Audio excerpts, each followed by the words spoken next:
छत्रपति शिवाजी महाराज पूरे भारत के अंदर उन्होंने जिस तेज को लहराया, औरंगजेब की सत्ता को चुनौती देते हुए औरंगजेब को उन्होंने तड़पने और मरने के लिए ऐसा छोड़ दिया कि आज तक कोई पूछ नहीं रहा है। आगरा में एक म्यूजियम बन रहा था, उसका नाम था मुगल म्यूजियम। मैंने कहा भी मुगल म्यूजियम आज के दिन पे, मैंने कहा इसका नाम छत्रपति शिवाजी महाराज का म्यूजियम रखो। और महाराष्ट्र वाले इसीलिए सौभाग्यशाली हैं, इन पूज्य संतों का आशीर्वाद आज तो आपको प्राप्त हो रहा है, सैकड़ों वर्षों से प्राप्त हो रहा है। और भक्ति से उपजी ये शक्ति ही दुश्मनों के दांत हमेशा खट्टा करती थी। समर्थ गुरु रामदास जी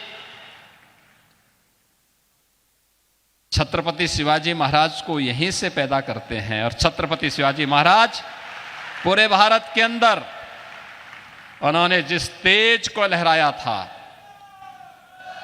उस कालखंड में सोचिए, औरंगजेब की सत्ता को चुनौती देते हुए औरंगजेब को उन्होंने तड़पने और मरने के लिए ऐसा छोड़ दिया कि आज तक कोई पूछ नहीं रहा है।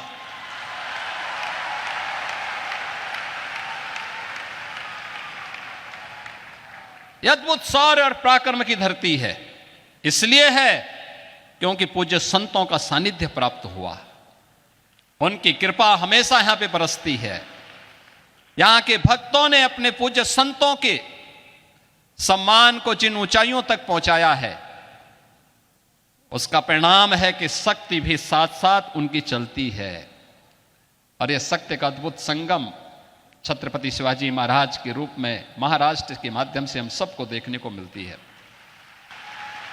यह मेरा सौभाग्य है कि जब मैं उत्तर प्रदेश में मुख्यमंत्री बना, आदरणीय प्रधानमंत्री जी ने जब मुझे दायित्व दिया तो मैं आगरा गया था।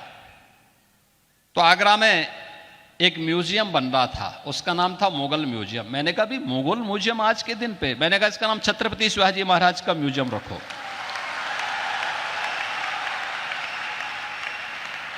हमारा संबंध छत्रपति शिवाजी महाराज से है, हमारा संबंध मुगलों से नहीं है। और इसलिए छत्रपति शिवाजी महाराज के नाम पर जाना जाएगा ये म्यूजियम। और छत्रपति शिवाजी महाराज की स्मृतियों को वहां पर सजोने का कार्य पूरी भव्यता के साथ आज हम लोग उसको आगे बढ़ाने का काम कर रहे हैं। आदरणीय प्रधानमंत्री जी ने उत्तर प्रदेश में एक डिफेंस कॉरिडोर की घोषणा की। यह डिफेंस कॉरिडोर भी छत्रपति शिवाजी महाराज को ही समर्पित है। भारत की रक्षा सेनाएं आत्मनिर्भरता के लक्ष्य को प्राप्त होंगी, इस दिशा में कार्य भी वहां हो रहा है।